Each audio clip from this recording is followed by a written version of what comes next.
You absolutely have to read this book. Let's get started and talk about it. Dawn over at Plot Chronicles. I've read this book before, but I loved it so much. I read it last time. I listened to it in audio this time.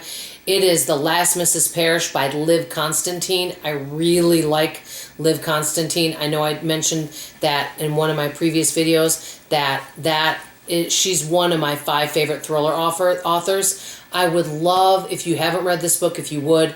I always tell you this. Always read and do your research on it first to see if it's something you want to read, because it's always good to do your research on it, because in these thrillers there may be some things that may be sensitive to you. So I'm just going to always say that.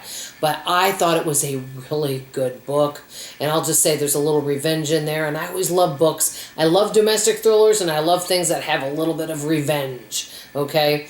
But basically it starts off with this girl named Amber, okay? And Amber has been a nobody, a big part of her life, okay? Maybe she grew up lower middle class, didn't have a whole lot, and people that had money didn't treat her very nicely.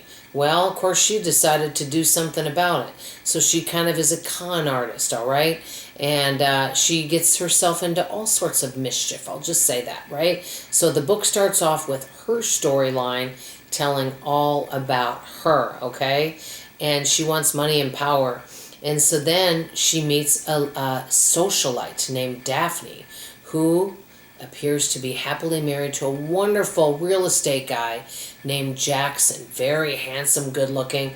Now, Daphne was 26 when they got married. He was 36, but they're happily married, and they have 2 beautiful daughters, and, you know, seem to be living a wonderful life. He showers Daphne with gifts. When they're together, he just, you know, puts on a show with how in love he is with her. She puts on a show with how, you know, she's in love with him. And they're, you know, like one thing in the book was, "Oh, my darling, what was the best part of your day?" And she says, "Oh, sweetheart, my best part of my day was hearing from you in the middle of the day." And they're, you know, kissy huggy and all this kind of stuff. Well, Amber wants part of this life. Well, I'll just tell you this, and I don't feel like this is giving away the book by any means, but Daphne her sister died from cystic fibrosis, okay? And she really misses her sister. Daphne comes from a really lovely family and, you know, a loving mother and father, and she had her sister, Julie, who passed away from this. And so she started I guess you would call it a foundation I think it's called Julie Smile, and she wants to raise funds to help kids or people that have cystic fibrosis, all right? Well, Amber tugged on Daphne's, her empathy, and wanted to befriend her and be part of helping with this foundation. And the only reason why is so she could get close to this socialite family and intertwine and be part of the family. So she's starting to spend all her time with this family, okay?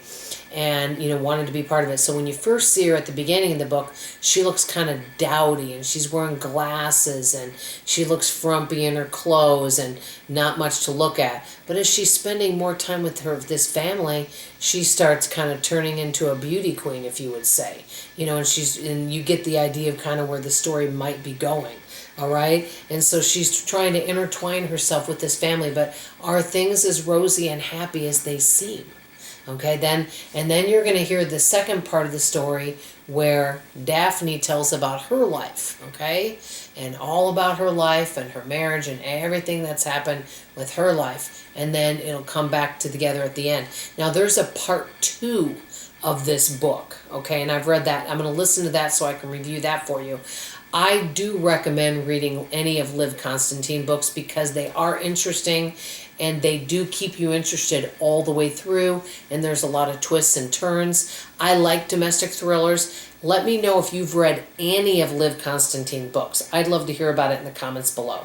That's all I have to say for now. Love you, appreciate you, and I sure hope to see you on the next video. Bye, everybody.